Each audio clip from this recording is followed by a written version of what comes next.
नमस्कार दोस्तों, कैसे हो आप सभी। आई होप कि आप अच्छे होंगे, आपकी पढ़ाई अच्छे से चल रही होगी। आज हम 12th के स्टूडेंट्स के लिए एक महत्वपूर्ण वीडियो लेकर आए हैं। जैसा कि आप देख पा रहे हैं, माध्यमिक शिक्षा बोर्ड राजस्थान अजमेर के द्वारा आरबीएससी के स्टूडेंट्स के लिए ब्लूप्रिंट जारी कर दिया गया है और इस वीडियो में इस ब्लूप्रिंट का बारीकी से विश्लेषण करेंगे। इसके हर एक बिंदु को यहां पर समझेंगे। मैं आपको बता दूं कि वार्षिक परीक्षा का जो प्रश्न पत्र है वो इसी ब्लूप्रिंट को ध्यान में रखते हुए तैयार किया जाता है। प्रश्न पत्र तैयार करने वाले व्यक्ति के पास में ये ब्लूप्रिंट मौजूद होता है, मॉडल पेपर मौजूद होता है और राजस्थान बोर्ड में चलने वाली किताबें एनसीईआरटी की बुक्स उसके पास में होती है और इन सब से प्रश्न पत्र तैयार किया जाता है। तो विद्यार्थियों, इस ब्लूप्रिंट को अच्छे से समझ लेना है, क्योंकि ब्लूप्रिंट से ही हमें पता चलता है कि कौन सा चैप्टर कितने अंक का है और किस चैप्टर में से किस टाइप का क्वेश्चन पूछा जाएगा। देखिए, क्वेश्चन है वो भी अलग अलग टाइप के आते हैं पेपर में।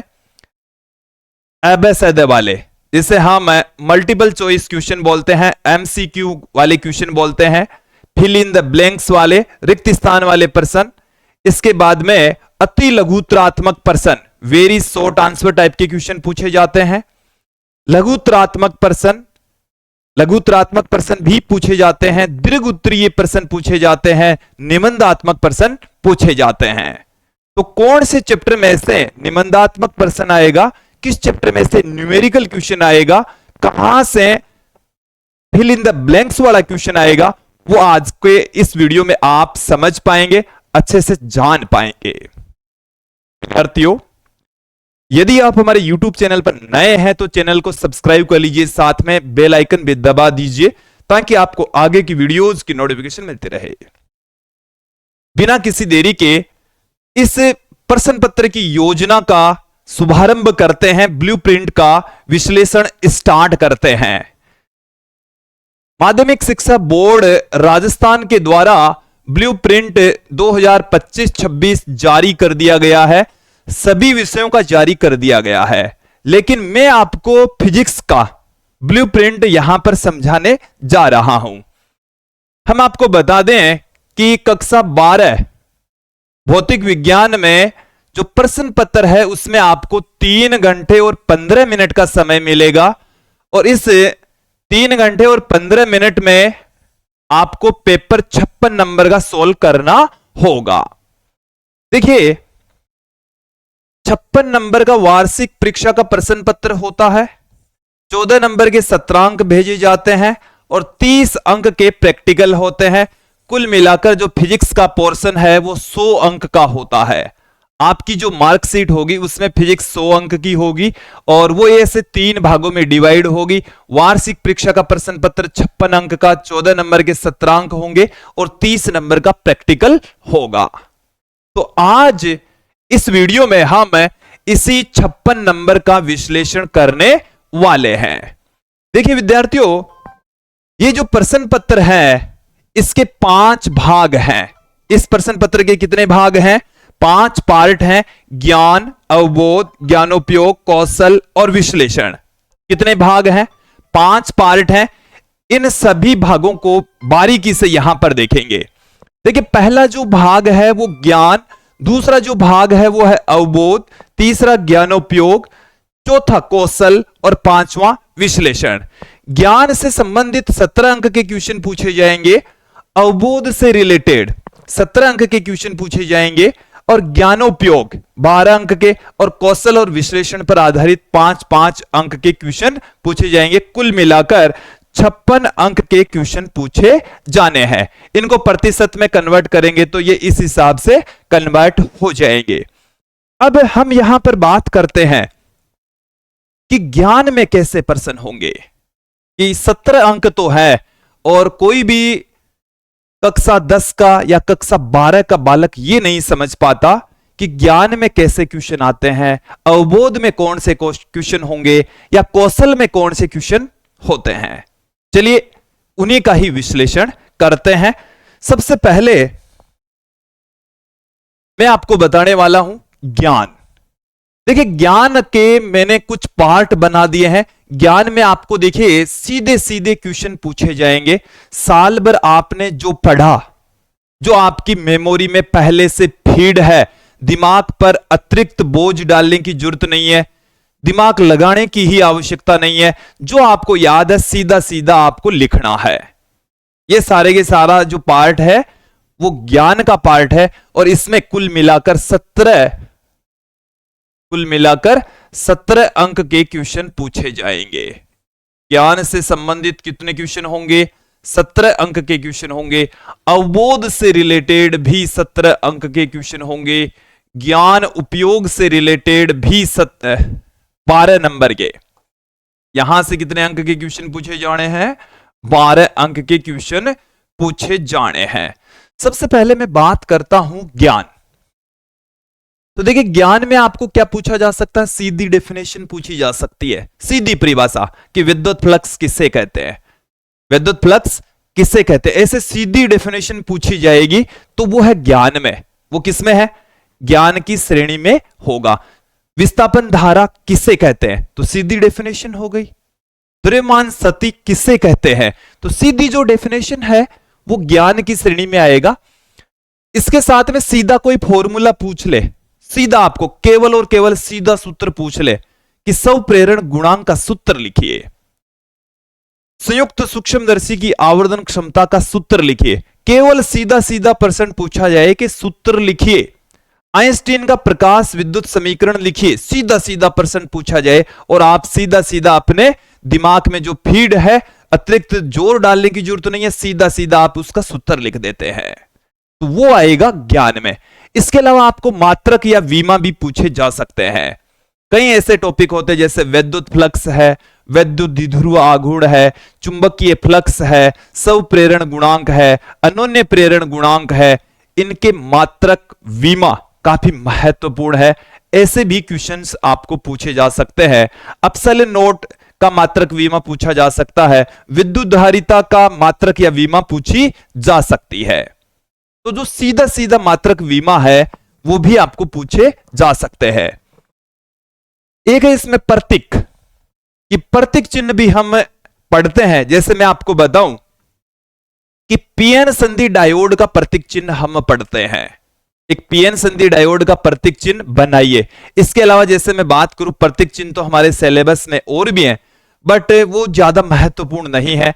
जैसे एक विद्युत सेल का प्रतीक चिन्ह हमने पढ़ा है, संधारित्र का प्रतीक चिन्ह हमने पढ़ा है, प्रत्यावर्ती वोल्टता का प्रतीक चिन्ह पढ़ा है। तो ये ऐसे प्रतीक चिन्ह भी आपको सीधे पूछे जा सकते हैं। ये जो अपना 14वां चैप्टर है अर्धचालक इलेक्ट्रॉनिकी, पहले इसमें बहुत सारे प्रतीक चिन्ह हुआ करते थे, आजकल सिलेबस से हटा दिया गया है। तो प्रतीक चिन्ह वाला जो पार्ट था वो वहीं से क्वेश्चन बनता था। आजकल हालांकि वो पोर्शन हटा दिया है, केवल पीएन संधि डायोड का प्रतीक चिन्ह बचता है, जो कि आप जानते ही हैं। नहीं जानते तो आप सीख लीजिएगा, अभी आपके पास में 2 महीने का समय है। ज्ञान में आपको नियम, सीधा क्वेश्चन पूछा जाएगा। नियम लिखिए, कूलाम का नियम लिखिए, तो एक सीधा प्रश्न बन जाता है। मेलस का नियम लिखिए। तो ऐसे यदि कोई क्वेश्चन बनते हैं, सीधा सीधा प्रश्न यदि बनता है, तो वो ज्ञान की श्रेणी में आएगा। और बहुत सारे टॉपिक है। विद्युत चुंबकीय प्रेरण से संबंधित फैराडे के नियम हमने पढ़े हैं, ठीक है। तो ऐसे यदि आपको सीधे सीधे क्वेश्चन पूछे जाए तो वो ज्ञान की श्रेणी में है। एग्जाम्पल्स पूछे जा सकते हैं, जैसे अनुचुंबकीय पदार्थ के उदाहरण बताइए, प्रतिचुंबकीय पदार्थ के उदाहरण बताइए, या जैसे मैं बात करूं एन प्रकार के अर्धचालक के उदाहरण बताइए, पी प्रकार के अर्धचालक के उदाहरण बताइए। तो इस टाइप के क्वेश्चंस भी आपको पूछे जा सकते हैं। एग्जाम्पल्स वाले क्वेश्चंस भी पूछे गए हैं और पूछे जाएंगे भी। ओके, फिर ये 17 अंक का होगा ये पोर्शन। अब हम बात करते हैं अवबोध। अवबोध में भी आपको कुल मिलाकर 17 अंक के क्वेश्चन पूछे जाएंगे। अब देखिए, इसमें एक तो क्वेश्चन पूछा जाएगा एक्सप्लेन वाला, व्याख्या करने वाला। आपको इसमें व्यंजक पूछा जा सकता है, जैसे आपको सूत्र को व्युत्पन्न करवाता है। जैसे मैं बात करूं एक लंबी परिनालिका की अक्ष पर उत्पन्न चुंबकीय क्षेत्र की तीव्रता का व्यंजक प्राप्त कीजिए या उत्पन्न चुंबकीय क्षेत्र की व्याख्या कीजिए। तो वो किसमें आएगा? अवबोध में एक्सप्लेन वाली श्रेणी में आएगा। जैसे हमने पढ़ा है लेंस निर्माताओं का सूत्र, तो लेंस निर्माताओं का सूत्र यहां पर पूछा जा सकता है।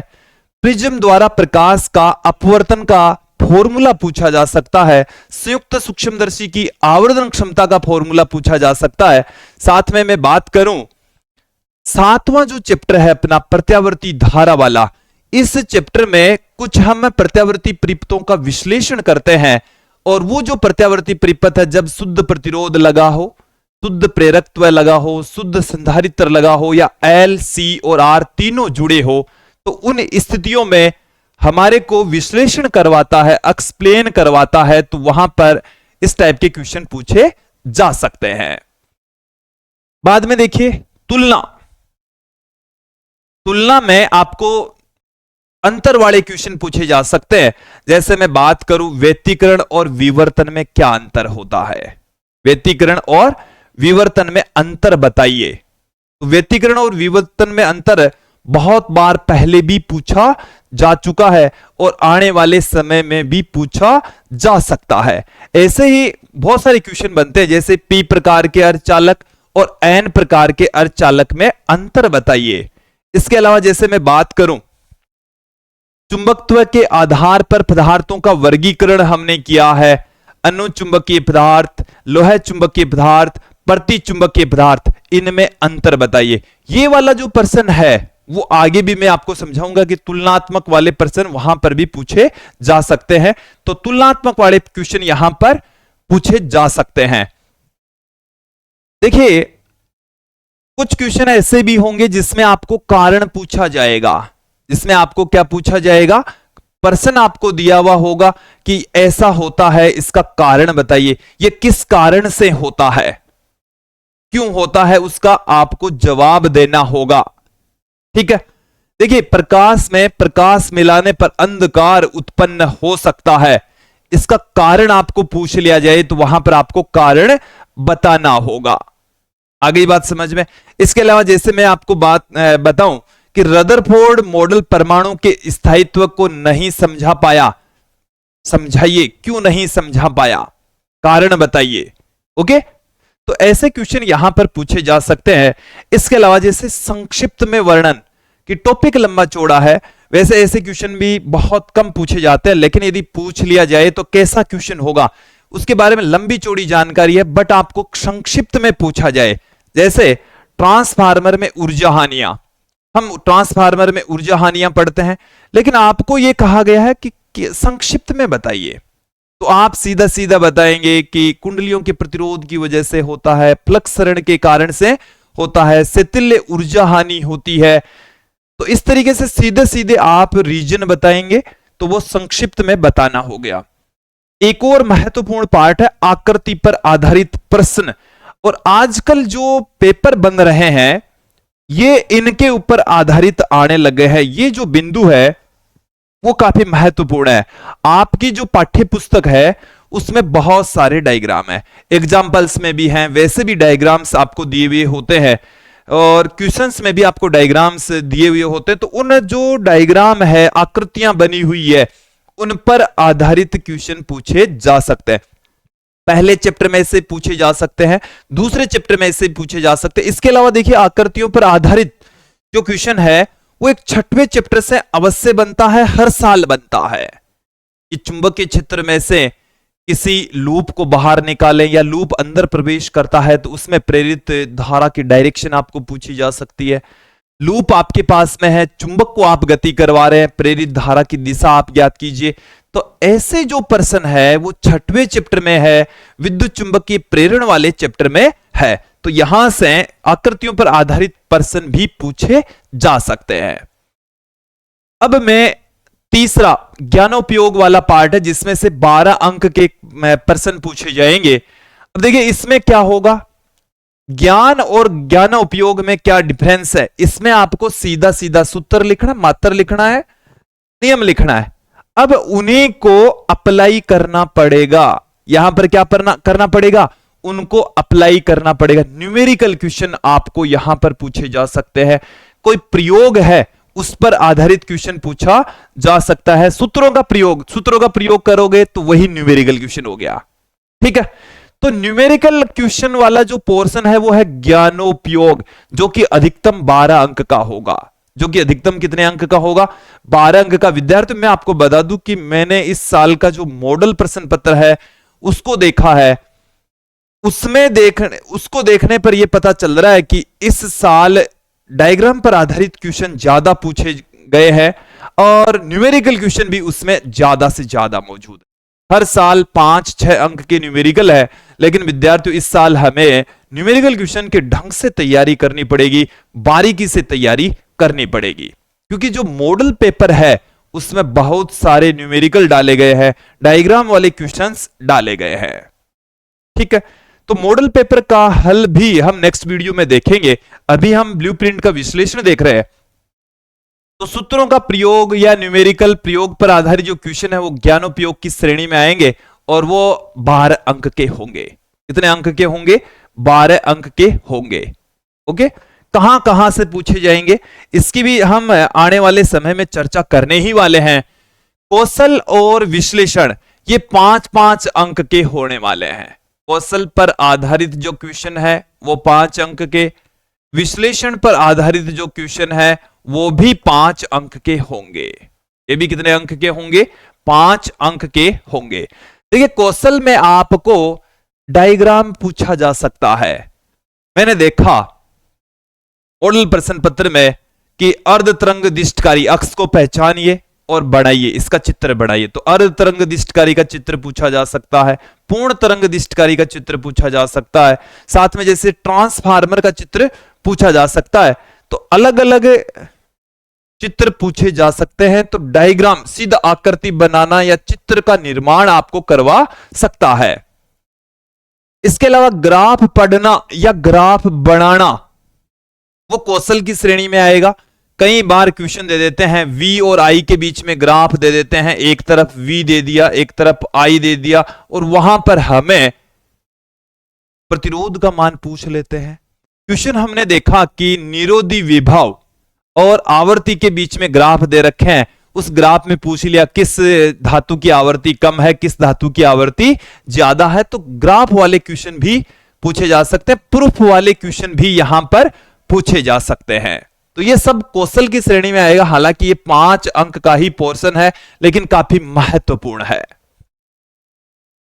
अंत में हम बात करते हैं विश्लेषण। विश्लेषण का मतलब हो गया कि आपके पास में जैसे तुलनात्मक प्रश्न पूछा जा सकता है। ये हमारे पास में पहले भी आया कि तुलनात्मक प्रश्न का मतलब हो गया अंतर वाला। जैसे प्रश्न हो गया कि ऊर्जा बैंड सिद्धांत के आधार पर चालक, कुचालक और अर्धचालक में अंतर बताइए। चुंबकत्व के आधार पर प्रतिचुंबकीय, अनुचुंबकीय, लोह चुंबकीय पदार्थ में अंतर बताइए। तो ऐसे तुलना आपको करवा सकते हैं, वो विश्लेषण की श्रेणी में आएगा। कुछ लॉजिकल क्वेश्चन पूछे जा सकते हैं, अपने दैनिक जीवन पर आधारित क्वेश्चन पूछे जा सकते हैं। ओके, कि भाई दैनिक जीवन में हम सूक्ष्मदर्शी को यूज में लेते हैं, चश्मे को यूज में लेते हैं, या जैसे धारा को यूज में लेते हैं, तो इन पर आधारित क्वेश्चन भी हमारे को पूछे जा सकते हैं। तो ये तो था जो 5 भाग थे उनका हमने विश्लेषण किया।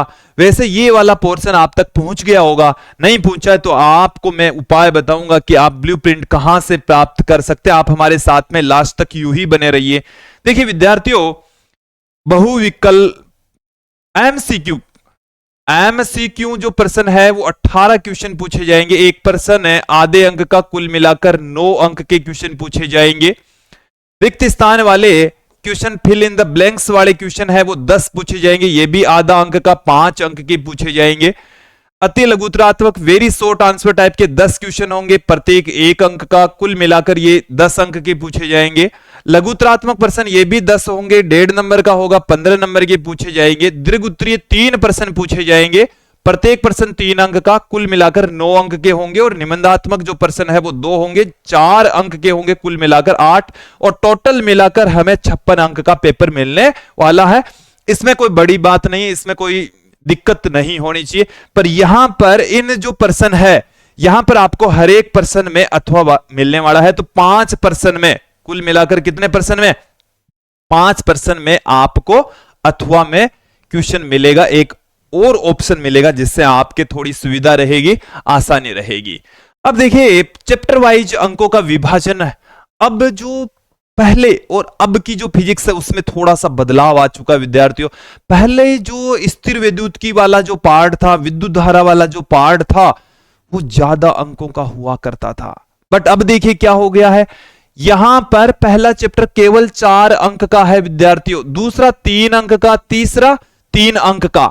यहां पर ध्यान दे कि विद्युत आवेश एवं क्षेत्र केवल 4 अंक का है। दूसरा जो चैप्टर है स्थिर विद्युत विभव एवं धारिता 3 अंक का, विद्युत धारा वाला 3 अंक का। अब देखें विद्युत धारा के बाद में ये चुंबक वाला पोर्शन आ गया, ये महत्वपूर्ण आ गया विद्यार्थियों। ये जो पार्ट है वो काफी महत्वपूर्ण आ गया है, गतिमान आवेश एवं चुंबक। तो वैसे ये बड़ा चैप्टर है और इसमें से बड़े बड़े क्वेश्चन बनते हैं, इसलिए इसको 5 अंक का होना ही चाहिए, और 5 अंक का है भी विद्यार्थियों। तो इस चैप्टर को आप ढंग से तैयार कर ले। में चुंबकत्व एवं द्रव्य एक छोटा चैप्टर जो कि 3 अंक का है। विद्युत चुंबकीय प्रेरण जो कि 4 अंक का है, यह भी एक अच्छा चैप्टर, छोटा चैप्टर, और इसके अंक है 4। इसके कितने अंक है, 4 अंक है। हालांकि इसमें से लॉजिकल क्वेश्चन पूछे जाएंगे, डायग्राम वाले क्वेश्चन पूछे जाएंगे, और एक न्यूमेरिकल क्वेश्चन भी यहां से मिलने वाला है। विद्युत वाहक बल के बहुत सारे फॉर्मूले इस चैप्टर में, 6-7 फॉर्मूले, और ये 6-7 फॉर्मूले आप याद कर लेते हैं तो ये जो अंक है वो भी आप आराम से अर्जित कर सकते हैं। 7वां जो चैप्टर है वो है प्रत्यावर्ती धारा, ये भी अच्छा मार्जिन लेकर बैठा है, ये 5 अंक का चैप्टर है। इसके साथ में आप देखें विद्युत चुंबकीय तरंगें, वैसे छोटा चैप्टर, इसमें से जो क्वेश्चन बनता है थोड़ा सा जटिल बनता है। कोई ना कोई उपयोग पूछ लिया जाता है, किसी विद्युत चुंबकीय तरंग का उपयोग पूछ लिया जाता है, छोटी मोटी डेफिनेशन में कोई दिक्कत नहीं है, फॉर्मूले में कोई दिक्कत नहीं है, लेकिन कोई पर्टिकुलर वैल्यू पूछ ले या कोई उपयोग पूछ ले तो वहां पर थोड़ी सी दिक्कत आती है। तो ये जो 2 अंक है वैसे तो आसान है, बट क्वेश्चन कहां से बनता उसके ऊपर डिपेंड करेगा। अगले पोर्शन की ओर बढ़ते हैं। देखिए जो 9वां चैप्टर है वो 7 अंक का, सबसे ज्यादा अंक भार 9वां चैप्टर लेकर बैठा है। किरण प्रकाश की वाला जो चैप्टर है वो काफी महत्वपूर्ण है, न्यूमेरिकल क्वेश्चन भी यहां से आएगा। साथ में तरंग प्रकाश की, देखिए छोटा चैप्टर लेकिन अंक भार इसका भी देखो काफी ज्यादा है, 5 अंक का छोटा सा चैप्टर है। व्यतिकरण, विवर्तन, ध्रुवण 3 ही टॉपिक है, और वो भी छोटे छोटे एक इसमें डेरिवेशन है, ध्रुवण में वो डेरिवेशन भी नहीं है। तो ये छोटा चैप्टर 5 अंक का, ये आप आराम से अर्जित कर सकते हैं। इसके साथ में विकिरण तथा द्रव्य की द्वैत प्रकृति, ये 4 अंक का चैप्टर है। ये भी कोई बड़ा चैप्टर नहीं है, जिस हिसाब का पहला चैप्टर है, दूसरा चैप्टर है, उनकी तुलना में ये बहुत छोटा चैप्टर, लेकिन अंक भार उनसे ज्यादा है। ओके, परमाणु ये 3 अंक का है। नाभिक वाला चैप्टर भी 3 अंक का। एक और छोटा चैप्टर और ज्यादा अंक वाला चैप्टर अर्धचालक इलेक्ट्रॉनिकी पदार्थ युक्तियां एवं सरल परिपथ, जो कि 5 अंक का है। तो विद्यार्थियों यहां से आप अच्छे से समझ सकते हैं। अब मैं आगे बढ़ाता हूं इसको।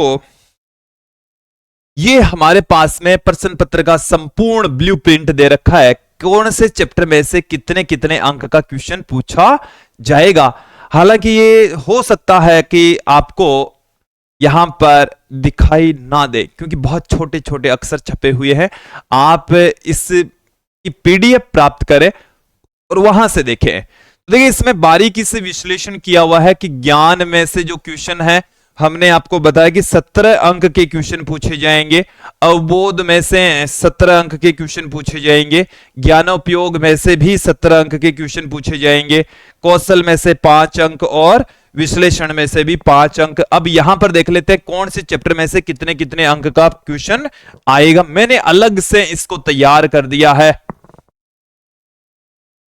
देखिए ये आप जरूर देख ले, एक बार इसका स्क्रीनशॉट अवश्य ले ले, इसका स्क्रीनशॉट ले ले ताकि आप बेहतर तरीके से समझ पाए। अब मैं समझा देता हूं क्या है कि विद्युत आवेश एवं क्षेत्र, विद्युत आवेश एवं क्षेत्र, इसमें से एमसीक्यू वाले क्वेश्चन कितने कितने पूछे जाएंगे सभी चैप्टर्स में से? फिल इन द ब्लैंक्स वाले, रिक्त स्थान वाले, अति लघुत्तरात्मक, लघुत्तरात्मक, दीर्घ उत्तरीय, निबंधात्मक और कुल मिलाकर कितने अंक के क्वेश्चन पूछे जाएंगे? ये बहुत आसान काम है। देखिए इसमें से आधे और आधे नंबर के 2 एमसीक्यू हो गए, एक दीर्घ उत्तरीय प्रश्न हो गया, कुल मिलाकर 4 अंक के क्वेश्चन पूछे जाएंगे। यहां पर आपको अथवा में भी प्रश्न मिलेगा। यहां पर देखें 2 एमसीक्यू क्वेश्चन होंगे, एक फिल इन द ब्लैंक्स वाला क्वेश्चन होगा, एक लघुत्तरात्मक प्रश्न होगा, 3 क्वेश्चन होंगे, 3 नहीं 4 क्वेश्चन होंगे, 1 2 3 और 4 क्वेश्चन 3 अंकों के होंगे। ठीक है, फिर यहां पर ध्यान दें विद्युत धारा में से भी आपको 4 प्रश्न पूछे जाएंगे, आधा आधा 1 + 1 3 अंक के होंगे। इसी प्रकार से जो चौथा चैप्टर है गतिमान आवेश एवं चुंबक, तो इसमें से आधा आधा और 4 नंबर का यहां एक बड़ा धमाका है, 4 अंक का एक निबंधात्मक प्रश्न यहां पर मिलेगा, अथवा में भी मिलेगा, 5 अंक का ये चैप्टर होने वाला है। चुंबकत्व एवं द्रव्य, इसमें आधा आधा 1 + 1 3 अंक के क्वेश्चन पूछे जाएंगे, 4 क्वेश्चन पूछे जाएंगे। विद्युत चुंबकीय प्रेरण वाला जो चैप्टर है उसमें से आधा + आधा ये 2 एमसीक्यू आएंगे, एक रिक्त स्थान वाला, एक अति लघुत्तरात्मक, एक लघुत्तरात्मक, कुल मिलाकर 4 अंक के क्वेश्चन पूछे जाएंगे। प्रत्यावर्ती धारा में से एक एमसीक्यू, एक लघुत्तरात्मक और यहां पर देखें एक दीर्घ उत्तरीय प्रश्न जिसमें आपको अथवा भी मिलने वाला है। विद्युत चुंबकीय तरंग में एक एमसीक्यू, एक रिक्त स्थान वाला, एक अति लघुत्तरात्मक, कुल मिलाकर 2 अंक के 3 क्वेश्चन पूछे जाएंगे। एक बार फिर से इसका स्क्रीनशॉट ले लें ताकि आप कभी ना भूलें, बार बार देखने की जरूरत पड़े तो केवल और केवल आप यही ध्यान में रखें, स्टोर कर लीजिए इसको। अब हम इसका विश्लेषण कर लेते हैं। किरण प्रकाश के प्रकाशिक यंत्र में से कुल मिलाकर 7 अंक के क्वेश्चन पूछे जाएंगे, 2 एमसीक्यू, एक फिल इन द ब्लैंक्स वाला, एक लघुत्तरात्मक और देखो यहां पर आ गया है निबंधात्मक। यहां पर क्या आ चुका है? निबंधात्मक प्रश्न आ चुका है, निबंधात्मक प्रश्न आ चुका है, अथवा में भी मिलेगा। तरंग प्रकाश की में से भी आधा आधा 1 ये आप देख सकते हैं, इसमें कोई इश्यू नहीं होना चाहिए। 11वां जो चैप्टर है इसमें से भी एक MCQ, 2 fill in the blanks वाले, एक वेरी शॉर्ट आंसर टाइप, एक लघुत्तरात्मक क्वेश्चन। परमाणु में से 3 क्वेश्चन पूछे जाएंगे, आधे नंबर का, 1 नंबर का, 1.5 नंबर का, कुल मिलाकर 3 अंक के। और नाभिक वाला जो चैप्टर है इसमें से भी आपको 3 एक क्वेश्चन आधे नंबर का, मतलब रिक्त स्थान वाला, sorry fill in the sorry MCQ वाला, एक वेरी शॉर्ट आंसर टाइप, एक लघुत्तरात्मक प्रश्न, 3 क्वेश्चन होंगे, 3 अंक के होंगे। अर्धचालक इलेक्ट्रॉनिकी में से एक आधा अंक का क्वेश्चन एमसीक्यू वाला और एक 1.5 अंक का क्वेश्चन लघुत्तरात्मक, एक दीर्घ उत्तरीय प्रश्न इसके साथ में आपको अथवा में भी मिलने वाला है। तो कुल मिलाकर आपको यहां तक समझ में आ जाना चाहिए 56 अंक के क्वेश्चन पूछे जाएंगे और लगभग ये 53 के समथिंग क्वेश्चन होंगे। अब देखो न्यूमेरिकल कहां से पूछे जाएंगे, तो देखिए विद्यार्थियों न्यूमेरिकल कौन से चैप्टर से पूछे जा सकते हैं, इसका कोई पर्टिकुलर तरीका नहीं है, क्योंकि जो न्यूमेरिकल क्वेश्चन है वो ग्राफ पर आधारित भी आ सकते हैं, ज्ञानोपयोग में से भी ले सकते हैं। ज्ञानोपयोग में ज्यादा लेंगे तो ज्ञानोपयोग वाला जो पार्ट है उसको यदि आप देख ले कि ज्ञानोपयोग में जो क्वेश्चन है वो कहां कहां से लिए जा रहे हैं, तो आपको ये जो न्यूमेरिकल क्वेश्चन वाला पोर्शन है वो थोड़ा सा बेहतर तरीके से समझ आ सकता है। तो देखिए मैं आपको यहां पर बताऊं कि ज्ञान उपयोग वाला पहले चैप्टर में भी है, इसके अलावा तीसरे चैप्टर में भी है, 5वें चैप्टर में भी है जहां से न्यूमेरिकल क्वेश्चन नहीं, 6वां चैप्टर में है और 7वें चैप्टर में से बनता है, ये सही है। 8वें चैप्टर में से भी एक आधा क्वेश्चन दे रखा है, 9वें चैप्टर में है, 10वें में है, 11वें में है। तो कुल मिलाकर यदि इनको हम देखें तो बहुत कम चैप्टर बचते हैं जिसमें से न्यूमेरिकल क्वेश्चन नहीं पूछे जाते। मैं मेरे हिसाब से आपको बता दूं कि पहला चैप्टर, तीसरा चैप्टर, 6वां, 7वां, 9वां, 10वां, 11वां चैप्टर आप ढंग से तैयार कर ले, इनके न्यूमेरिकल अच्छे से देख ले, वे इन्हीं में से ही न्यूमेरिकल क्वेश्चन पूछे जाएंगे। ओके, तो विद्यार्थियों ये था आज का हमारा वीडियो जिसमें हमने राजस्थान बोर्ड के द्वारा जारी ब्लूप्रिंट का बारीकी से विश्लेषण किया। फिर भी यदि आपको कोई दिक्कत हो तो कमेंट करके जरूर बताएं, ताकि हम मॉडल प्रश्न पत्र का जब सॉल्यूशन लेकर आए तो उस समय थोड़ी सी उसकी चर्चा कर लेंगे। तो आज के इस वीडियो में इतना ही।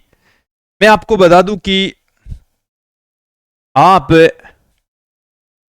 ब्लूप्रिंट कहां से प्राप्त कर सकते हैं। तो हमारी एप्लीकेशन है BCS एकेडमी, और इसमें आपको फ्री में ब्लूप्रिंट की PDF मिल जाएगी, जिसमें सारे के सारे सब्जेक्ट अवेलेबल हो जाएंगे।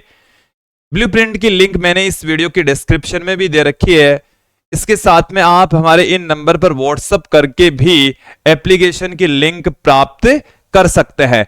जो 12th का कोर्स है उसमें आपको क्लिक करना है, फ्री की जो PDF है उसमें आप क्लिक करके ये ब्लूप्रिंट की PDF प्राप्त कर सकते हैं।